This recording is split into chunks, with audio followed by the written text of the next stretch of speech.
TV Saudara, bersama saya Dipo Nurbahagia. Kami akan lanjutkan informasi terkait dengan serangan yang kemudian dilancarkan oleh Israel ke ibu kota Iran ataupun tepatnya di Teheran pada Sabtu waktu setempat. Informasi terbaru yang kami peroleh dari Kedutaan Besar Republik Islam Iran menjelaskan posisi dan sikap pemerintah Republik Islam Iran terkait peristiwa penyerangan ini. Melalui pernyataan resminya, Kedutaan Besar Iran di Indonesia berharap bahwa masyarakat Indonesia memperoleh informasi yang jelas dan akurat mengenai perkembangan terkini serta memahami dasar hukum dan posisi resmi Republik Islam Iran berdasarkan Piagam Perserikatan Bangsa-Bangsa dan Hukum Internasional. Visual yang Anda lihat, Saudara, adalah situasi di Iran pasca serangan yang kemudian dilancarkan oleh Israel pada Sabtu waktu setempat. Di awal serangan terdengar dua suara ledakan yang kemudian ada di area Teheran, ibu kota Iran. Tepatnya lagi pada Sabtu pagi waktu setempat. Kami akan membahas terkait dengan apa yang sesungguhnya terjadi terkait dengan serangan Israel kepada Iran bersama dengan pakar strategi PPAU alumni WSR War College, Marsma TNI Purnawirawan Agung Sosongkojati. Pak Agung, selamat sore Pak Agung.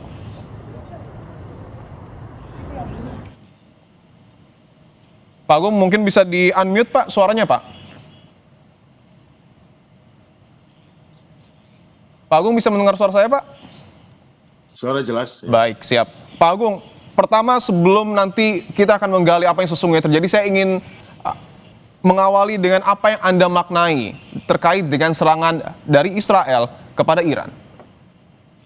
Oke, terima kasih. Jadi dari informasi yang kita dapat bahwa serangan pada tadi pagi waktu Teheran, siang hari waktu kita, itu ada serangan bersama, serangan joint operation antara Amerika Serikat dengan dengan Israel terhadap Iran yang dilaksanakan dari beberapa pangkalan serta juga dari kapal induk dan gugus tugas. Serangan-serangan ini oleh pihak Barat, pihak Amerika, pihak Israel disebut sebagai preemptive strike atau serangan pencegahan. Mereka menggunakan semua pesawat, hampir 150 pesawat dan rudal jelajah. Jadi serangan awal dimulai dengan rudal jelajah yang ditembakkan dari kapal penjelajah yang di kapal dari pelindung kapal induk dengan melepaskan rudal Tomahawk yang digunakan untuk menghancurkan ataupun membuat radar-radar di sepanjang selatan Iran tidak berfungsi atau terpaksa mematikan. Selanjutnya juga dikirimkan ada 3 pesawat pembom B-2 dan pesawat 6 pembom B-52, di mana pembom B-52 ini tidak melepaskan bom tetapi melepaskan rudal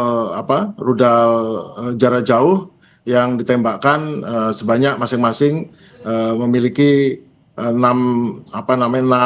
rudal, sehingga total ada dari 6 pesawat masing-masing memiliki 20 rudal yang masing-masing ditembakkan dengan jangkauan cukup jauh, bisa 300 km, dan total 120 rudal presisi bisa ditembakkan dari udara. Kalau dari kapal juga jumlahnya 2 kali lipat itu, tapi dari udara 120 rudal presisi yang digunakan untuk pusat komando dan infrastruktur litik komunikasi dalam satu gelombang serangan. Setelah itu, serangan kemudian berikutnya adalah serangan yang menggunakan dari kapal induk, itu akan melepaskan jarak jauh dengan ada pesawat Super Hornet ya, dan juga dari pesawat Growler, Hornet F-18 Growler yang perang elektronika untuk mengejam. Ada beberapa pesawat F-35 dari Israel mungkin atau dari Amerika yang masuk untuk mengambil sasaran di Teheran, tapi kebanyakan serangannya itu dengan rudal jarak jauh dari luar Teheran, biarkan dari Irak, ditembakkan dari Irak. Hanya beberapa saja yang masuk di atas Teheran, lainnya semua jarak jauh semua. Itu sementara yang saya ketahui dari informasi yang didapat. Oke, artinya serangan udara ini juga bersumber dari kapal induk yang sebelumnya juga sudah mendekat ke Iran. Ya, jadi kapal induk itu ada 2 kapal induk ya. Kapal induk pertama adalah USS Gerald Ford, itu berada di Mediterania di dekat Haifa, Israel. Mereka menjadi pangkalan aju di arah arah barat sehingga untuk melindungi Israel dari sana. Dan juga kapal-kapal pengawalnya juga berfungsi untuk sebagai anti serangan udara. Kapal induk yang kedua, Abraham Lincoln, berada di seberang Laut Arab, Samudra Hindia, di luar Selat Hormuz, tapi jaraknya 700 km, cukup jauh sehingga diperkirakan tidak terancam oleh rudal jelajah atau rudal balistiknya Iran, namun kita belum tahu. Jadi dari situ mereka melemparkan pesawat-pesawat ke udara untuk melaksanakan serangan dari kapal laut ya. Dan juga tembakannya adalah tembakan menggunakan rudal jarak jauh. Oke, Pak Agung mungkin bisa dielaborasi dan juga disederhanakan kembali bahwa tadi sudah terkonfirmasi serangan ini tidak hanya diinisiasi oleh Israel tetapi juga ada andil dari Amerika Serikat yang juga nampaknya sudah dikonfirmasi oleh Presiden Amerika Serikat Donald Trump. Tujuannya apa, Pak Agung? Dan wilayah mana yang sebenarnya disasar oleh Israel dan juga Amerika Serikat? Strateginya adalah hammer and anvil ya. Jadi penembakan jarak jauh, hammer, anvil adalah penyerangan di atas Teheran. Ini adalah preemptive strike sebelum, jadi tujuannya untuk melumpuhkan kemampuan serang Iran. Tapi sungguhnya dari data yang kita dapat, Iran juga sudah balas menyerang ini. Tidak menunggu waktu jeda pada saat serangan masuk, pada saat sama Iran sudah melakukan serangan juga. Ada catatannya juga ini. Anda mendapat informasi bahwa Iran juga sudah melontarkan serangan balasan? Ya, dari data yang didapat, Iran langsung melaksanakan operasi True Promise 3 atau janji kebenaran 3. Dan mereka sudah meluncurkan rudal balistik ya, yaitu rudal balistik Khaybar Shekan dan Fatah 1 yang hipersonik sudah ditembakkan dari silo bawah tanah Tabriz, Kermansah dan Lorestan yang langsung menyerang pangkalan udara Nevatim dan pangkalan udara Tel Nov, yaitu pangkalan udaranya F-35 Israel. Jadi serangan sudah dilaksanakan. Kemudian ada serangan dengan menggunakan drone swarm, menggunakan Shahid 136, 238 diluncurkan dan Iran Barat dan dari wilayah proksi Irak dan Suriah. Drone-drone ini dikirim untuk decoy sehingga sistem radar Israel sibuk, sementara rudal balistik melesat di ketinggian tinggi dan menghantam target utama. Hezbollah juga melancarkan hujan roket Grad dan Burkan ke arah Galilea Utara dari Lebanon, dan dari Yemen, Houthi sudah menembakkan rudal jelajah dan drone jarak jauh menargetkan gugus tugas Abraham Lincoln di Laut Arab. Oke, artinya serangan yang kemudian dibalas oleh Iran ini tidak hanya menyasar Israel tetapi juga menyasar armada yang kemudian dimiliki oleh Amerika Serikat. Betul. Jadi sudah menyerang pangkalan di Israel, dan dari Houthi kebetulan menyerang ini kapal induk US Abraham Lincoln. Dan ini kalau sampai rudal Fatahnya masuk satu aja sudah merupakan presiden yang buruk bagi pihak Amerika. Oke, saya ingin tanyakan, ketika memang serangan ini sudah terjadi antara kedua negara, artinya saling membalas, apakah ini bisa diprediksi bahwa eskalasi dari serangan ini akan meningkat? Belum tahu ya, kan serangan pertama, kemudian serangan kedua menunggu. Tetapi kan Iran sudah membalas, dan membalasnya juga mengarah ke pangkalan-pangkalan udara ini. Kalau pangkalan udara ini rusak atau tidak bisa dipakai ataupun kapal induknya rusak, ya mungkin juga ini sifatnya akan serangan ada lanjutan, tapi bisa juga dihentikan karena sesungguhnya kan tujuannya apa? Tujuan dari serangan ini secara strategis kita tahu bahwa apakah regime change, nggak ada alasan, kondisinya tidak sedang ada pergolakan di dalam Iran, apa serangan lagi kan menghancurkan tempat-tempat yang mungkin sudah diungsikan. Jadi tujuan utamanya sama seperti yang dari kepala staf bersenjata Amerika mengatakan bahwa kita tujuannya apa ini? Ini tujuannya hampir tidak ada dan hampir tidak ada alasan untuk menyerang. Untuk tujuan apa? Kalau cuma memaksa untuk perundingan mengenai nuklir, pembatasan nuklir, pengayaan, itu ya mari di diplomatik. Sebab secara militer tidak ada sesuatu pun yang akan berganti di Iran. Kalau hanya serangan militer semuanya, karena tanpa pasukan di darat, maka praktis tidak ada pergantian apapun di bawah. Kalau cuma serangan, ini pengalaman di seluruh dunia, serangan udara tidak ada yang merubah situasi politik di bawah. Ya, situasinya harus ada pasukan bawah, baik pasukannya barat atau pasukan pemberontak. Nah, kalau tidak ada itu, praktis tidak ada perubahan apa-apa di Iran nanti. Oke, kita akan membahas terkait dengan apa yang kemudian terjadi di Iran, Pak Agung, tetapi ada informasi terkait dengan Presiden Amerika Serikat Donald Trump yang menyampaikan dalam pidato terbarunya telah melancarkan serangan besar-besaran terhadap Iran. Trump mengklaim serangan ini dilakukan untuk menghentikan kekerasan rezim Iran terhadap warga sipil. A short time ago, the United States military began major combat operations in Iran. Our objective is to defend the American people by eliminating imminent threats from the Iranian regime, a vicious group of very hard, terrible people. Its menacing activities directly endanger the United States, our troops, our bases overseas, and our allies throughout the world.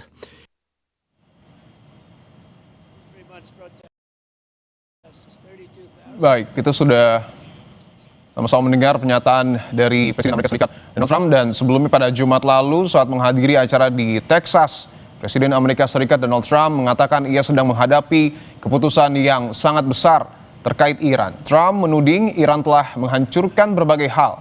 Dalam kesempatan ini Trump pun menyinggung serangan militer Amerika Serikat tahun lalu saat militer Amerika menggunakan pesawat bom B-2 dan klaim serangan itu secara signifikan melumpuhkan kemampuan nuklir Iran.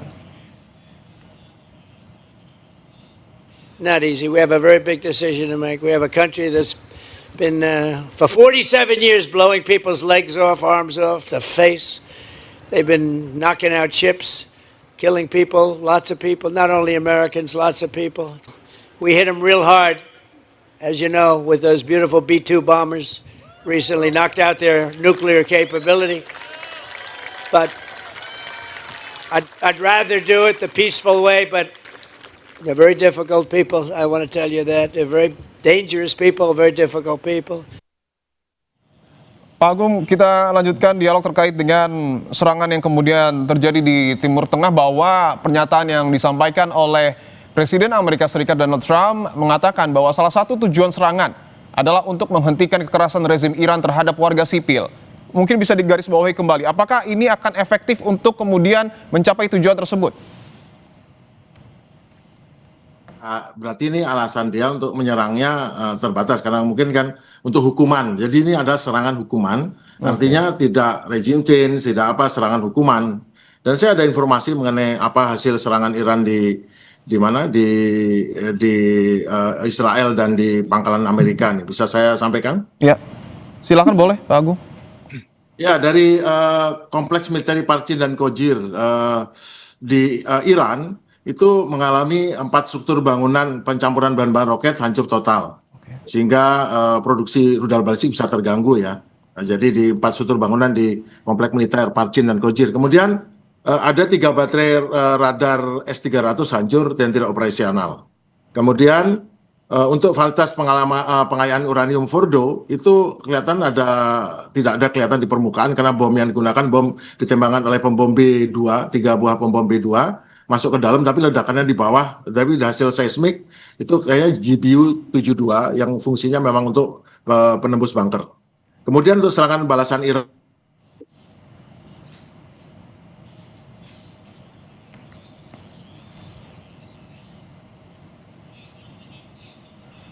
Pak Agung, mungkin bisa dilanjutkan, Pak?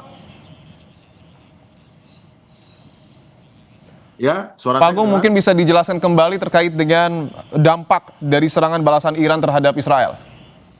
Oke, untuk serangan balasan Iran adalah pangkalan udara Nevatim di Guru Negev itu ada rudal balistik 2 buah. Itu diduga berhasil menembus sistem Aero 3. Kerusakannya hanya di taxiway dan 1 hanggar penyimpanan material. Tidak ada kerusakan pada armada F-35, namun penerbangan terganggu 4 jam di sana. Kemudian untuk pangkalan udara Telnov, itu ada depot bahan bakar berhasil dihantam drone Shahed 238, namun bisa dikendalikan, dan pusat area di Tel Aviv dan Gusdan berudal-rudal bisa dicegat, namun serpihan pencegat menimbulkan kerusakan gedung sipil. Untuk pangkalan udara Angkatan Laut dan pangkalan udara Amerika Serikat Timur Tengah, itu dalam high alert ya, pangkalan udara Udeid Al-Qatar, tidak ada serangan fisik tetapi terjadi jamming elektronik yang sangat tinggi karena pesawat tanker itu setiap 15 menit naik ke atas untuk operasi dukungan udara, dan Pahlawan Udara Al-Assad Irak menjadi target serangan roket oleh milisi pro-Iran. 3 personel luka ringan namun tetap bisa operasional. Dan untuk pangkalan udara Prince Sultan di Arab Saudi aman. Dia tidak digunakan untuk serangan, tapi dia pangkalan aju jet yang F-15 Strike Eagle untuk combat air patrol. Sementara pesawat kapal Indo Abraham Lincoln itu menjauh 100 mil laut ke arah tenggara Hormuz untuk menghindari rudalnya Iran. Dan mereka posisinya defisit belt, betul-betul sekarang bertahan menangguh serangan. Dan untuk US Gerald Ford meluncurkan serangan elektrik masif untuk membuat radar di Suriah di Lebanon tidak bisa bekerja. Jadi secara umum memang tidak ada kerusakan, tetapi sudah menimbulkan radar penggentar bagi Israel karena 2 rudalnya berhasil menembus pertahanan udara di pangkalan udara Nevatim di Gunung Negev. Dan ini kemungkinan kalau nanti serangan susulan berikutnya akan ada yang bisa masuk dan mungkin lain kali serangannya bisa menghantam sasaran yang lebih strategis. Oke, artinya untuk serangan balasan dari Iran ke Israel ini menembus 2 pangkalan udara di Israel, begitu Pak Agung? Ada 2 rudal yang menembus pangkalan udara Nevatim di Negev. Yang lain serangan dari darat oleh pasukan oleh proksinya Iran. Oke. Kalau rudalnya balistik nembus ke Nevatim. Oke, bahwa tadi juga Anda menyebut kapal induk Abraham Lincoln dan juga USS Gerald Ford yang dimiliki oleh Amerika Serikat ini juga posisinya mundur, begitu Pak Agung? Untuk US Abraham Lincoln di Laut Arab, dia mundur 100 mil laut ke tenggara Selat Hormuz, menghindari ancaman rudal pesisir dan rudalnya Houthi. Oke, untuk yang... Karena Houthi juga menyerang dengan drone dari arah Yaman. Oke.